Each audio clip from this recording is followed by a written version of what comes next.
Hello everyone, welcome to learner B extra. I am Shivani Chauhan. इस video में हम देखेंगे क्लास 7th मैथ्स की बुक का चैप्टर 12 एक्सरसाइज 12.1 का क्वेश्चन नंबर 2। तो क्वेश्चन नंबर 1 तो हम लोग देख चुके हैं, तो अब हम लोग सेकंड क्वेश्चन देख लेते हैं। तो देखिए, इसमें हमें बोला गया है identify the terms and their factors in the following expression. तो ये जो एक्सप्रेशन है ना, इसमें हमें बताना है कि टर्म कौन से हैं, ठीक है, टर्म बताने हैं और फैक्टर्स बताने हैं। और कैसे बताना है? Show the terms and factors bye tree diagram. Tree diagram की हेल्प से हम लोगों को टर्म्स और फैक्टर्स बताने हैं। तो देखिए, यहाँ पर ना हम लोगों को एक ट्री डायग्राम बना के दिखाया हुआ है। ये जो है ना, ये ट्री डायग्राम है। ये होता है एक्सप्रेशन। जो इसकी बेसिक्स की वीडियो थी उसमें भी मैंने आप लोगों को बताया था कि जो पूरा टर्म ये होता है, एक्सप्रेशन होता है। एक्सप्रेशन के बीच वाले ये क्या होते हैं? ये टर्म्स होते हैं। और इन टर्म्स को और हम लोग तोड़ के लिखेंगे तो वो हो जाते हैं फैक्टर्स। तो देख लेते हैं किस तरीके से हम लोगों को क्वेश्चन करना है। हाँ, तो देखिए, यहाँ पर हम लोग का क्वेश्चन नंबर 2 है -4, अच्छा ये है, सॉरी, x-3। तो x-3 को हम लोगों को यहाँ पर सॉल्व करना है। तो पहले देख लेते हैं, चलिए अलग से ले लेते हैं इसको। क्वेश्चन नंबर 2, ठीक है, क्वेश्चन नंबर 2 का ये जो पार्ट है उसमें हमें बोला गया है x-3, ठीक है। तो x-3 क्या है? अब इसमें हमें एक्सप्रेशन और टर्म बताना है। तो देखिए, जो x-3 है ना, यही क्या है? यही अपने आप में एक्सप्रेशन है। एक्सप्रेशन क्या है? x-3। अब इसके टर्म्स बताने हैं ना, तो टर्म्स एक x है और एक क्या है? -3 है।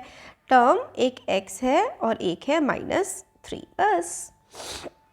बी पार्ट देख लेते हैं। बी पार्ट में हमें एक्सप्रेशन जो गिवन है, क्योंकि मेरे को 2 बार लिखना पड़ेगा इसलिए क्वेश्चन जो है वही पूरा का पूरा जो क्वेश्चन होता है ना, वही एक्सप्रेशन होता है। एक्सप्रेशन है 1 + x+x², ठीक है। अब इसका जो हम टर्म निकाल देते हैं, ठीक, तो टर्म निकालते हैं, टर्म। फिर उसके बाद जिसके फैक्टर्स हो सकते हैं उसके फैक्टर्स भी करेंगे। टर्म क्या है? एक 1 है, एक x है और एक x² है। अब देखिए, 2 x है ना, तो इसके हम लोग अब फैक्टर्स भी कर सकते हैं। तो ये नीचे वाले क्या हैं? नीचे वाले हैं फैक्टर। और ये जो था, ये वाला क्या था?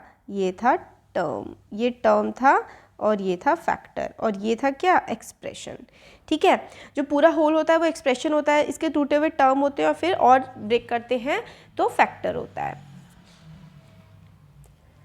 ये आ गया। अब सी पार्ट देख लेते हैं इसका। क्वेश्चन नंबर 2 का सी पार्ट है, ठीक है। तो मैं एक्सप्रेशन करके लिख रही हूँ क्योंकि क्वेश्चन जो होता है वही एक्सप्रेशन होता है, ठीक है। तो y - y³, तो इसको हम लोग टर्म में ब्रेक करेंगे तो ऐसा हो जाएगा। देखो, ये टर्म में ये y हो जाएगा और ये -y³ हो जाएगा। अब -y³ था तो इसको आप लोग फैक्टर्स में भी ब्रेक कर सकते हो। तो -y, क्योंकि माइनस का y³ का क्या मतलब होता है कि 3 बार y है। तो ये क्या हो गया? ऊपर वाला एक्सप्रेशन है, ये वाला टर्म है और ये वाले क्या है? नीचे वाले, ये है फैक्टर। आ रहा है ना? सब सिंपल है, एक ही तरीके से सारे के सारे करने हैं। अब नेक्स्ट देख लेते हैं। जो ये पूरा होता है ये एक्सप्रेशन होता है, फिर इसको अलग अलग लिख देते हैं तो टर्म, और इसको और ब्रेक कर देते हैं तो फैक्टर। तो सी पार्ट हो गया। अब डी पार्ट देख लेते हैं। डी पार्ट है 5x y² + 7x² y। तो ये क्या है? ये तो भाई हमारा एक्सप्रेशन होता है, ठीक है। ये होता है एक्सप्रेशन। अब इसको और हम थोड़ा फर्दर ब्रेक कर देते हैं तो ये हो जाता है टर्म। ऐसे करके अलग अलग लिख दो तो टर्म हो गया, है ना। इसके आगे टर्म्स लिख दो और इसको और फर्दर आप ब्रेक करोगे तो एक 5, एक x और एक y, और क्योंकि y² है तो 2y। तो ये क्या है? ये तो इसके फैक्टर्स हैं। इसको और ब्रेक कर दो तो 7 और x² का x, फिर से x और एक y। तो ये सारे के सारे क्या हैं, ये हैं फैक्टर्स। ठीक है, तो ये पूरा जो है ये एक्सप्रेशन है, ये वाले इसके टर्म्स हैं और नीचे इसके फैक्टर्स लिखे हुए हैं। तो डी पार्ट ये हो गया। अब नेक्स्ट देख लेते हैं, आ रहा है ना समझ। हम लोग क्या कर रहे हैं कि ये दो थे, इनको प्लस वाले के इधर और इधर ये अलग लिख दिया, फिर अलग अलग तोड़ तोड़ के लिखना है और फैक्टर ट्री बन जाता है। ई पार्ट देख लेते हैं। ई पार्ट का जो एक्सप्रेशन है वही क्वेश्चन होता है, तो इसलिए मैं एक्सप्रेशन करके लिख लेती हूँ।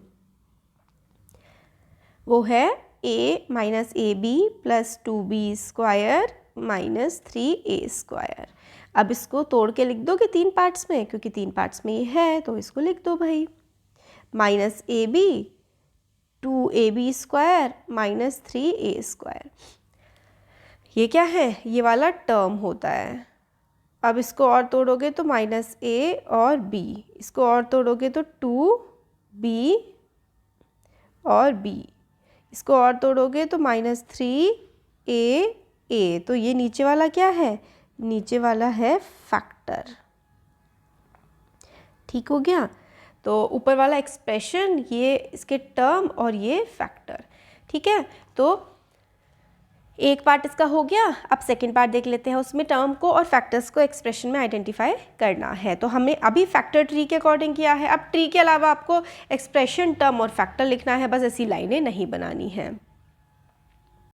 तो देखिए क्वेश्चन नंबर 2 का ये वाला तो हमने देख लिया, फर्स्ट वाला। सेकेंड वाला ये देखो, ये हम लोग को करना है identify the terms and factors in the expression. तो कौन कितने टर्म्स हैं और कौन कितने एक्सप्रेशन हैं, सॉरी उल्टा हो गया, वो हमें बताना है। तो देख लेते हैं, है ना। तो क्वेश्चन नंबर 2 का जो सेकंड वाला है उसका ए पार्ट हमें बोला गया है एक्सप्रेशन। मैं ऐसे करके ना ऊपर एक्सप्रेशन लिख देती हूँ।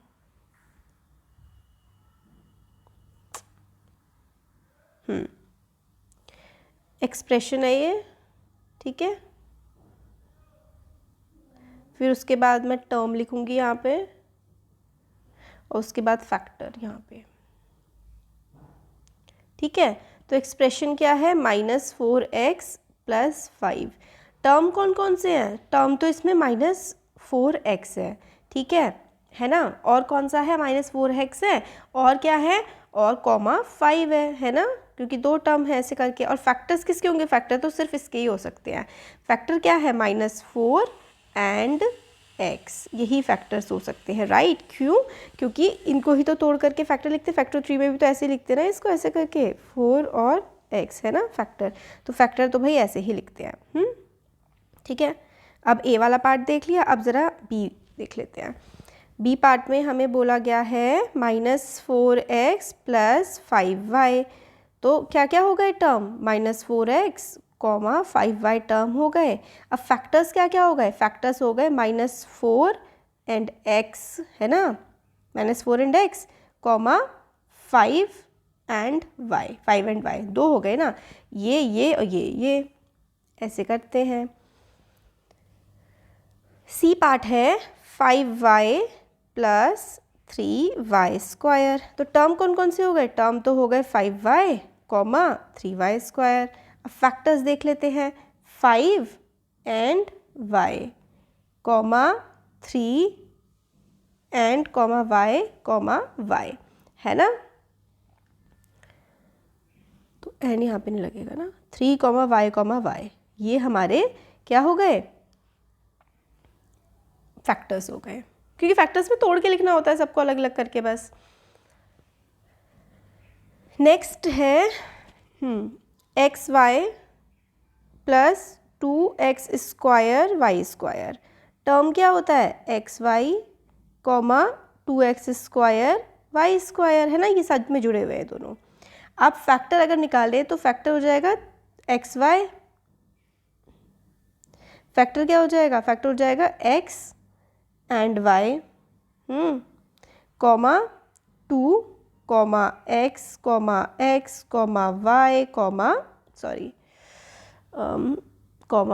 y, ओहो इसको ऊपर कर देते हैं, y।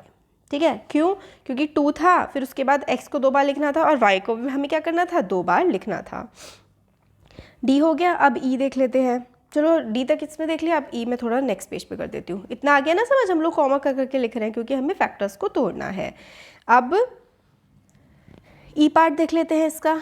ई पार्ट में हमें बोला गया है पी क्यू प्लस क्यू, ठीक है। तो ये तो एक्सप्रेशन हो गया, तो टर्म इसका क्या होगा, टर्म, और यहाँ पे इसका फैक्टर लिख देती हूँ मैं। टर्म क्या हो गया, टर्म हो गया P Q comma Q.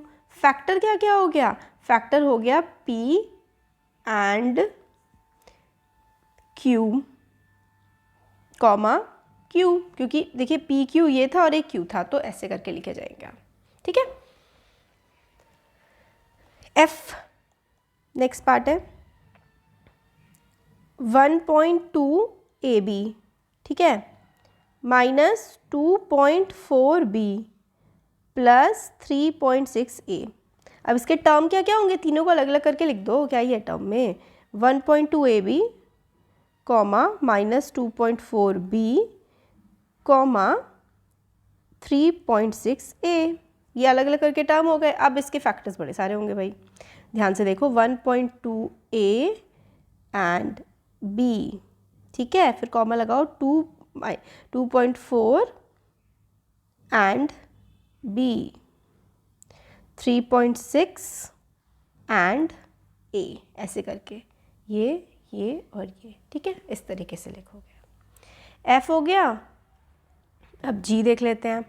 G में है 3/4x प्लस 1/4, तो क्या क्या हो जाएगा, टर्म अलग अलग करके लिखना होता है, 3/4x प्लस की जगह कॉमा लगाना होता है बस, ठीक है।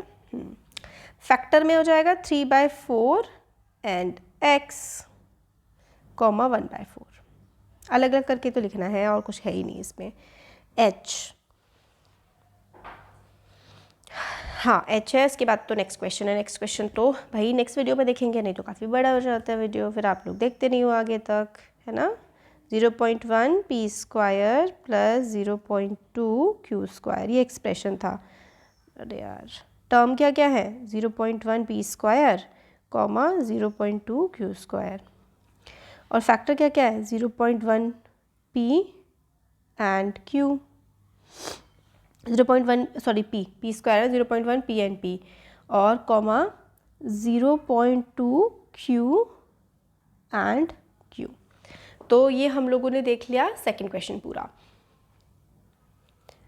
अब थर्ड क्वेश्चन में भी यही है, एक्सप्रेशन टर्म, है ना, और फिर इसके सब में यही है, एक्सप्रेशन टर्म कोफिशिएंट, और कुछ है नहीं ज़्यादा इसमें, ठीक है। तो ये वाला हो गया। इसके आगे के क्वेश्चंस भी ना, अगर आपको ये समझ में आ गया है ना, तो आगे के क्वेश्चंस भी एक्सप्रेशन टर्म कोफिशिएंट ही हैं, वो भी आ जाएंगे, ठीक है। तो थैंक यू, अच्छा लगा है तो याद सब्सक्राइब करिए चैनल को, थैंक यू।